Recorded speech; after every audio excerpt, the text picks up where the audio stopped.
Hi friends, இந்த வீடியோவில் நம்ம என்ன பார்க்க போகிறோம்னா ஐபிஎல் 2020 ரெண்டாவது மேட்ச்சு மும்பை இந்தியன்ஸ் கேகேஆர். அதுக்கான நம்ம எப்பயும் பார்க்கக்கூடிய மெத்தட், போன ஐபிஎலுக்கு பார்த்தக்கூடிய மெத்தட், உங்களுக்கு நான் ரெகுலராக கொடுத்த மெத்தடில் நம்ம பார்க்கலாம். ஃபுல் டீட்டெயிலாக ஸ்டாட்ஸ் எல்லாமே.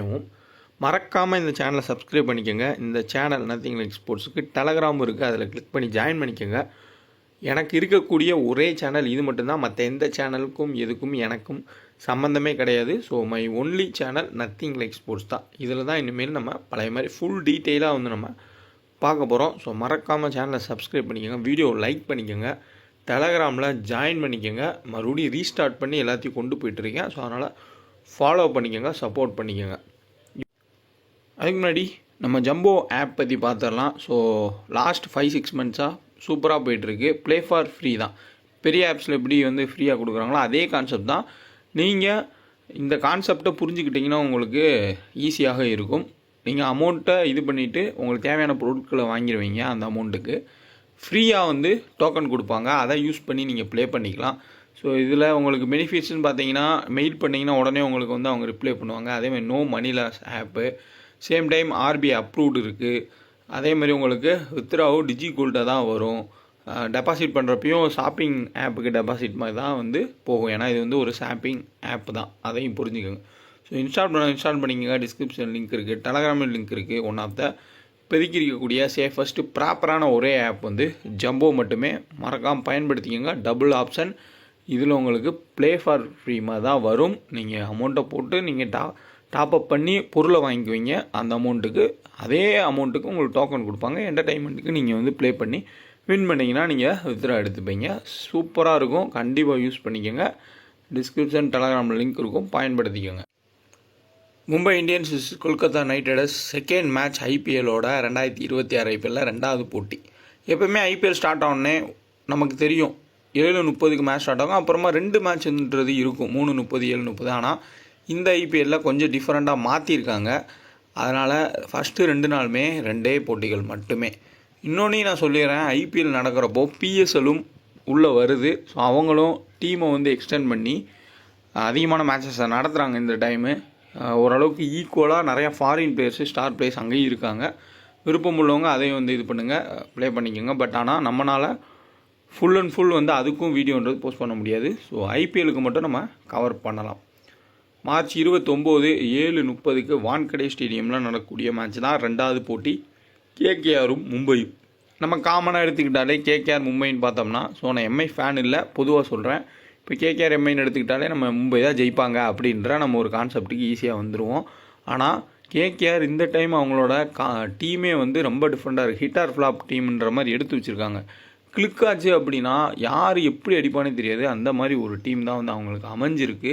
சேம் டைம் மும்பை இந்தியன்ஸ்லேயும் உங்களுக்கு ஸ்டார்டிங்கில் திலக் வர்மா, சூரியகுமார் யாதவ், ரோஹித் சர்மான்னு கொஞ்சம் கன்ஃபியூஷன் இருக்குது. உண்மையை சொல்லப்போனால் அதுதான். ஏன்னா ரோஹித் சர்மா பெரிய அளவில் மும்பைக்கு அடிக்கிறது இல்லைன்னு ஒரு குற்றச்சாட்டு இருக்குது. அதேமாதிரி சூரியகுமார் யாதவ் ஃபார்ம்லேயே இல்லாமல் இந்தியன் டீம் கேப்டனாக கப்படிச்சிருக்காரு. திலக் வர்மா எந்த இடத்துல ஆட வைக்கிறாங்கன்னே அவருக்கே தெரிய மாட்டேங்குதுன்னு ஒரு சில குழப்பங்கள் இருக்குது. ஸோ அதனால் ரொம்ப மும்பை பேஸில் நீங்கள் டீமை போடாமல் ஈக்குவலாக போடுறது பெட்டராக இருக்கும். ஹெட் டு ஹெட்டில் 35 போட்டிகள் நடந்திருக்கு. அதில் 24 எம்ஐயும் கேகேஆர் 11 தான் ஜெயிச்சிருக்காங்க. அதுவும் வான்கடையில் மோஸ்ட்லி உங்களுக்கு எம்ஐ தான் வெற்றி பெற்றிருக்காங்க. இந்த கிரவுண்டில் 125 மேட்ச்சில் பேட் ஃபஸ்ட் பண்ணவங்க 57ம், பேட் செகண்ட் பண்ணவங்க 68ம், ஆவரேஜாக 171 ரன் இங்கே அடிக்கலாம். Bengaluru 235 high score. இதே கேகேஆர் தான் இந்த கிரவுண்டோட லோயஸ்ட் ஸ்கோர் வச்சுருக்காங்க. 67 ரன்னுக்கு ஆல் அவுட் ஆகிருக்காங்க.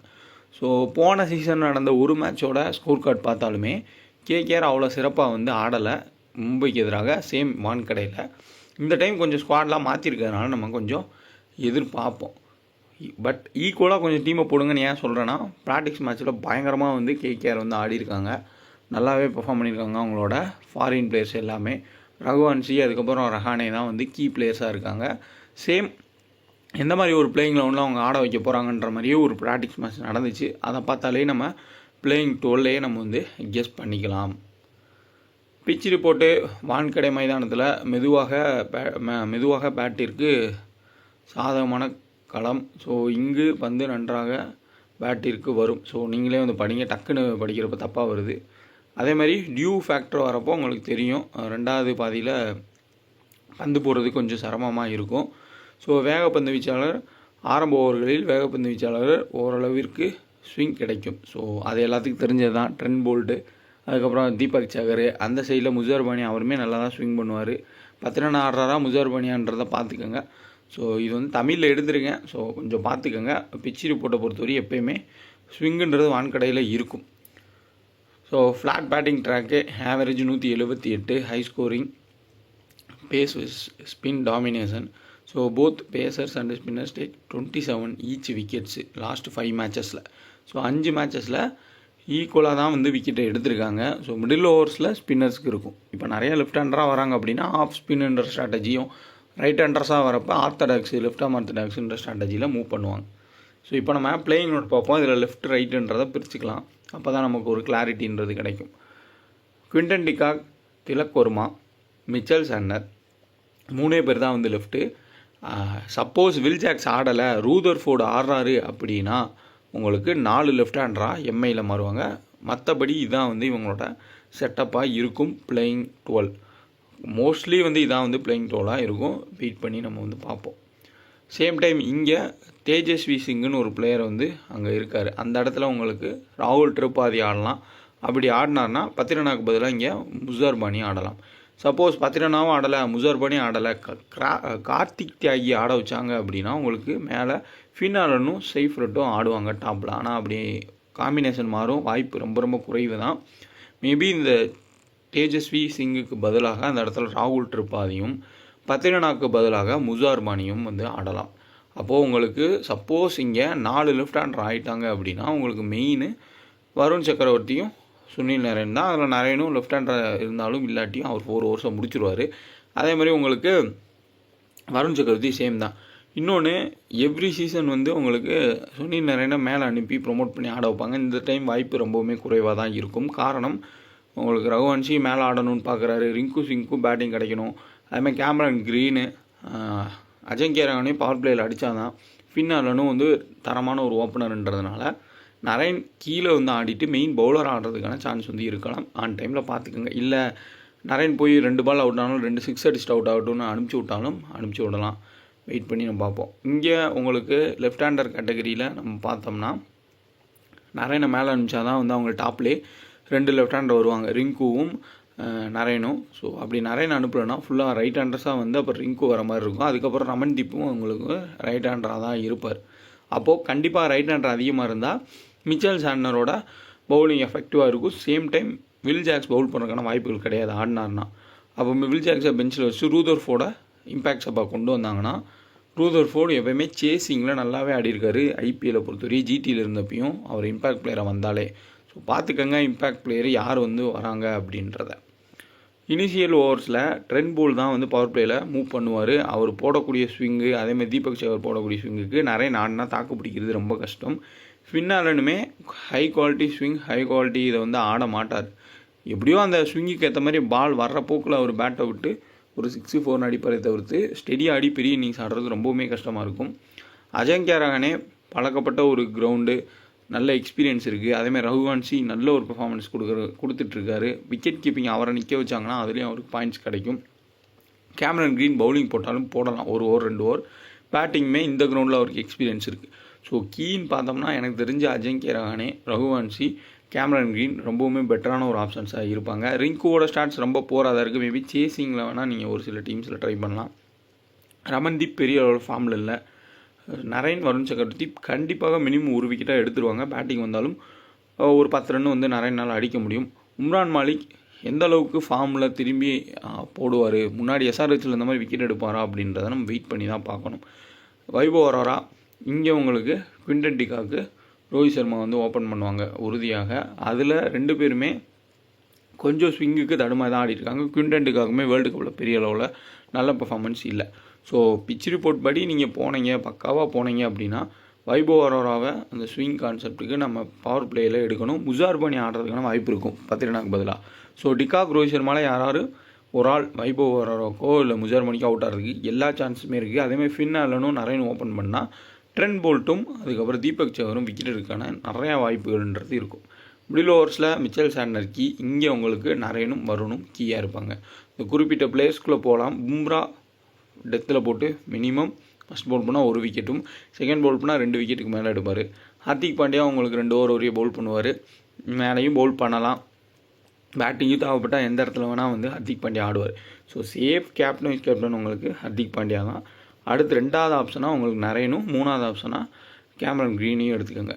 4வது ஆப்ஷனாக பும்ரா நீங்கள் போகலாம். 5வது ஆப்ஷன் பார்த்தீங்கன்னா விக்கெட் கீப்பரில் இருக்கக்கூடிய குவிண்டன் டிகாக் கூட நீங்கள் ட்ரை பண்ணலாம். டிகாக் எப்பயுமே விக்கெட் கீப்பிங் பண்ணுறப்போ 2-3 கேட்ச் பிடிப்பார். அப்புறம் பேட்டிங் கிளிக் ஆயிடுச்சு அப்படின்னா வேறு லெவலில் ஆடுவார்.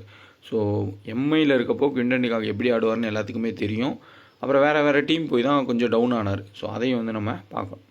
ஸோ டெத் பவுலிங்கில் பும்ரா, ட்ரெண்ட் போல்ட், ஹார்திக் பாண்டியா கூட போடலாம். சார்துல் தாக்கூருக்கு 1 or 2 ஓவர்ஸ் கொடுப்பாங்க மிடில். கேகேஆரில் டெத் பவுலிங்கில் முசார்பானி, அடுத்ததான் உங்களுக்கு உம்ரான் மாலிக் போகிறதுக்கான சான்ஸ் இருக்கும். இன்னொன்று சொல்லிடுறேன், பிளேயிங் 11 தான் அப்படின்னு இல்லை, யாரை வேணால் சான்ஸ் கொடுக்கலாம். ப்ராக்டிஸ் மேட்ச்சில் யாராவது யங்ஸ்டர்ஸ் நல்லா பெர்ஃபார்ம் பண்ணாங்க அப்படின்னா கூட அவங்களுக்கு கூட ஸ்டார்டிங்லேயே வாய்ப்பு கொடுத்தாலும் கொடுப்பாங்க. அதையும் நீங்கள் பார்த்துக்கோங்க. இப்போ நம்ம ஸ்கோர் கார்டு நம்ம பார்ப்போம்.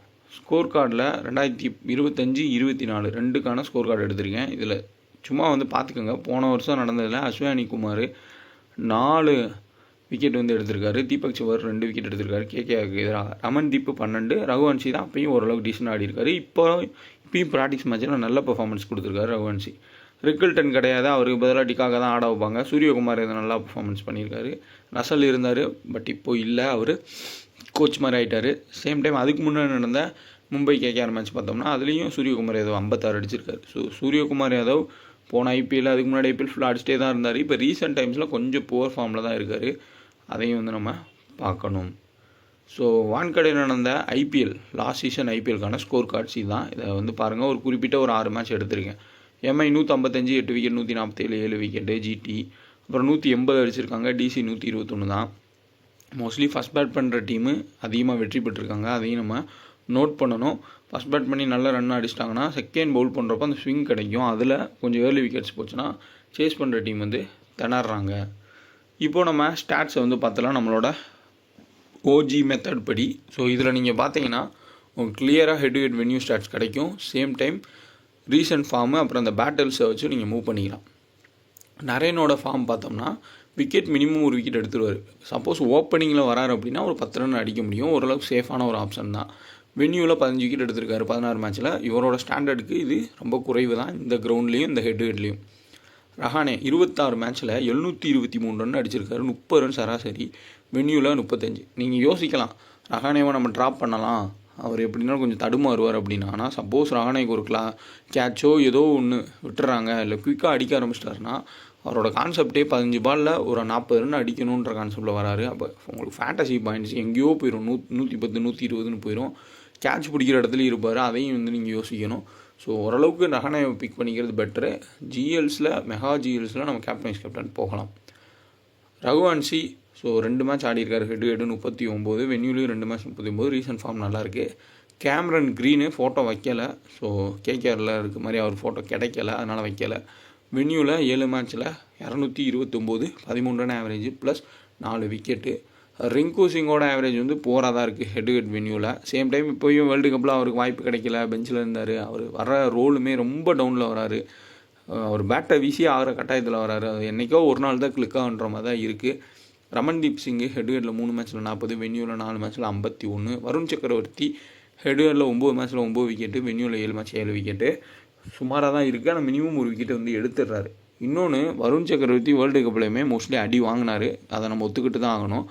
காரணம் என்னென்னா, அதுக்கு முன்னாடி சையத் முஸ்தாக் ட்ராஃபி அது இதுன்னு நடந்துச்சு டொமஸ்டிக்கில். அந்த மேட்சஸ்லாம் நீங்கள் பார்த்துருந்தீங்கன்னா வருண் சக்கரவர்த்தி இப்படிலாம் அடிக்க முடியுமான்ற அளவுக்கு நம்ம டொமஸ்டிக் பிளேயர்ஸ் அடித்தாங்க. ரொம்ப ஈஸியாகவே அவர் அடித்தாங்க. சப்போஸ் அவர் டொமஸ்டிக்கில் எஃபெக்ட் எடுத்து போடலையோ நான் நினச்சேன். அதுக்கப்புறமா வேர்ல்டு கப்பில் பார்த்தா அந்தளவுக்கு அடிச்சுட்டாங்க. ஒரு விக்கெட் எடுக்கலாம், பழைய மாதிரி வருண் சக்கரவர்த்தி 4 விக்கெட் 5 விக்கெட் அப்படி எடுப்பாரா அப்படின்னு சொல்ல முடியாது. ஒரு 10 ரன்னுக்குள்ளே 4 விக்கெட் அப்படின்னு பேட்டிங் ட்ராக்காக இருந்துச்சுன்னா கண்டிப்பாக அடி வாங்குவார். ரோஹித் சர்மா ஹெட் டு ஹெட்டில் 34 மேட்ச்சில் 1083, 31 ஆவரேஜ். வென்யூவில் 85 மேட்சஸில் 2000 ரன்னுக்கு மேலே அடிச்சிருக்காரு, 33 ஆவரேஜ். ரீசன்ட் ஃபார்ம் T20னா பெரிய லெவலில் அவர் ஆடலை, எல்லாத்துக்கும் ஓடி தான் வந்து ஆடுறாரு. பார்ப்போம். குவிண்டன் டிகாக்கு ஸோ நான் ரிக்கில்டன் ஃபோட்டோ வச்சுருக்கேன், கன்ஃபியூஸ் ஆக வேணாம். குவிண்டன் டிகாக்கோட ஆவரேஜ் கேகேஆருக்கு எதிராக தரமாக இருக்குது. 42 ஆவரேஜ் 15 மேட்ச்சில். வென்யூலையும் 31 ரன் ஆவரேஜ். ப்ளஸ் விக்கெட் கீப்பிங்லேயும் 2 கேட்ச் பிடிச்சாருன்னா நல்ல அட்வான்டேஜாக இருக்கும். ரிக்கில்டன் பேக்கப் பிளேயராக தான் இருப்பார். மோஸ்ட்லி குவிண்டன் டிகாக்கு தான் ஆட வைப்பாங்க. திலக் வர்மா 5 மேட்ச்சில் 110, வென்யூவில் 30. சூரியகுமார் யாதவ் ஹெட்ஹெட்டில் 13 மேட்ச்சில் 42 ரன் ஆவரேஜ் 573. வென்யூவில் 39 மேட்ச்சில் 1000 ரன்னுக்கு மேலே அடிச்சிருக்காரு 43. ஸோ சூரியகுமார் யாதவ், ரோஹித் சர்மா, டிகாக்கு இவங்க ஸ்டாட்ஸ் வச்சு பார்த்தோம்னா எந்த பிரச்சனையுமே கிடையாது. பிச் ரிப்போர்ட் படி அந்த முசர்பானிக்கு ஏதாவது கொஞ்சம் தடுமாறுற மாதிரி இருக்குது. பால் நின்று வருது அப்படின்னா பிரச்சனை. ஃப்ளாட் ட்ராக்காக இருந்தால் கண்டிப்பாக அடிச்சிடுவாங்க. ஹர்திக் பாண்டியா 14 மேட்ச்சில் 395 14 விக்கெட்டு. வென்யூவில் 44 மேட்ச்சில் 775 34 விக்கெட்டு. சாண்டர் டைட்டாக பிடிச்சி போடுவார். இப்போ ரீசெண்ட் டைம்ஸில் நியூசிலாந்துக்கு அவர் தான் வந்து பேட்டிங்லேயும் அடிக்கிறாரு, பவுலிங் அவர் தான் விக்கெட் எடுத்து கொடுக்குறாரு. சப்போஸ் மும்பை மேலே கடன்னு ஏதோ ஒரு விக்கெட்டை விட்டுட்டாங்க அப்படின்னா சாண்டர் பேட்டிங்லேயும் ஒரு 30 ரன் அடிக்க முடியும் உறுதியாக. பவுலிங்கில் மினிமம் ஒரு விக்கெட் வந்து மிச்சல் சாண்டர் எடுக்கிறதுக்கு எல்லா சான்ஸுமே இருக்குது. ட்ரெண்ட் போல்ட்டு 14 விக்கெட் ஹெட்ல, வென்யூவில் 22 விக்கெட். பட் ரீசன்ட் ஃபார்ம்னு பார்த்தீங்கன்னா ட்ரெண்ட் போல்ட்டை தர்மடி அடிச்சிருக்காங்க. எங்கே போய் ஆடினாலும் டொமஸ்டிக்லேயோ சின்ன சின்ன மேட்சஸில் போய் ஆடினாலும் அடி வாங்கியிருக்காரு. ஒரு விக்கெட் மட்டும் தான் எடுத்திருக்காரு. இன்னொன்று, ஃபின் ஆலன் லெஃப்ட் ஆர்ம் பேசருக்குலாம் வந்து அவர் பயப்பட மாட்டார், பெரிய லெவலில் அவுட் ஆக மாட்டார். சப்போஸ் இந்த மேட்ச் அவுட் ஆகலாம், அது வேறு. ஆனால் இதுக்கு முன்னாடி நீங்கள் பிக் பாஸ் லீக்லேயே பார்த்தீங்கன்னா மிச்சல் ஸ்டார்க்கு போட்டப்பயுமே அடித்தார். எந்த லெஃப்ட் ஹேண்ட் பவுலர் போட்டாலுமே வந்து ஃபின் ஆலன் நல்லா தான் அடிச்சிருக்காரு. அதை கொஞ்சம் நம்ம யோசிக்கணும். ஜஸ்பிரீத் பும்ரா 25 விக்கெட்டு ஹெட்ல, வென்யூவில் 62 விக்கெட்டு. நல்ல ஃபார்மில் இருக்கார். தரமான வந்து பவுலிங் போட்டுட்ருக்காரு. செகண்ட் பவுல் பண்ணுறப்போ சடனாக எப்போ வந்து கட்ரு போடுறாரு அப்படின்றது யாராலையும் கிஸ் பண்ண முடியல. உறுதியாக மிடில் ஆர்டர்லேயோ இந்த லாஸ்ட்டில் ஹிட்டர்ஸ் எல்லாமே வந்து கேகேஆர் கொஞ்சம் அப்படி இப்படி இருக்க மாதிரி தான் இருக்குது. ரிங்கு சிங்கு, ரமன்தீப் சிங் இவங்க எல்லாருமே வந்து பெரிய லெவலில் ஹிட்டர் மாதிரி எனக்கு தெரியல. ஸோ அப்போது பும்ராவோட அந்த வேரியேஷன் போடுறப்போ சப்போஸ் மாட்டிப்பாங்களோ, விக்கெட் கிடைக்குமோ அப்படின்னு தோணுது. மேபி 2 விக்கெட் ப்ளஸ் வந்து எடுக்கிறதுக்கு சான்ஸ் வந்து இருக்கும். டீம்னு பார்த்தோம்னா ஒன் சைடு ரைட் சைடு இருக்குது உங்களுக்கு Hardik Pandya, Cameron green safest option. Percentage வைஸாக சேஃப் பிக்ஸ் எல்லாத்தையுமே எடுத்திருக்கேன். உங்கள் லெஃப்ட் சைடு இருக்கிறது வந்து பவுலிங் காம்பினேஷன்லேயும் லோ பர்சன்டேஜ் பிளேயர்ஸையும் நிறையா எடுத்து ஃபில் பண்ணியிருக்கேன். ஸோ ஆன் டைமில் பிச் ரிப்போர்ட் ரொம்ப முக்கியமாக இருக்கும், அதை பார்த்துக்கோங்க. முடிஞ்சளவு head to head venue stats வந்து கிளியராக உங்களுக்கு புரிகிற மாதிரி வந்து கொடுத்துருக்கேன். முன்னாடியும் ஒரு சில ஐடியாஸ் கொடுத்துருக்கேன். இன்னும் வேறு ஏதாவது எக்ஸ்டெண்ட் பண்ணாலும் எக்ஸ்டெண்ட் பண்ணுறேன். மறக்காமல் இந்த சேனலை சப்ஸ்கிரைப் பண்ணிக்கோங்க. அதேமாரி வீடியோவை லைக் பண்ணிக்கோங்க. டெலகிராம் சேனல் இந்த சேனலுக்குன்னே ஒன்று இருக்குது. ஸோ நமக்கான யூடியூப் டெலகிராம் சேனல் இது மட்டும்தான், நத்திங் லைக் ஸ்போர்ட்ஸ் மட்டும்தான். அதை புரிஞ்சுக்கோங்க. மற்ற இதில் எதுலேயுமே வந்து எனக்கு சம்மந்தம் கிடையாது. ஸோ அதனால் இதை தொடர்ந்து இனிமேல் ஃபாலோ பண்ணிக்கோங்க. ஒவ்வொரு டைம் இதை என்னால் சொல்ல முடியல, சில பேர் புரிய மாட்டேது, அதனால தான் வந்து நான் சொன்னேன். ஸோ கண்டிப்பாக நம்ம இதே ஃபார்மேட்டில் பார்ப்போம், உங்களுக்கு கிளியராக புரியும். இன்னுமே வந்து போக நம்ம எக்ஸ்டெண்ட் பண்ணலாம். ஸோ நெக்ஸ்ட் வீடியோவில் நம்ம பார்க்கலாம்.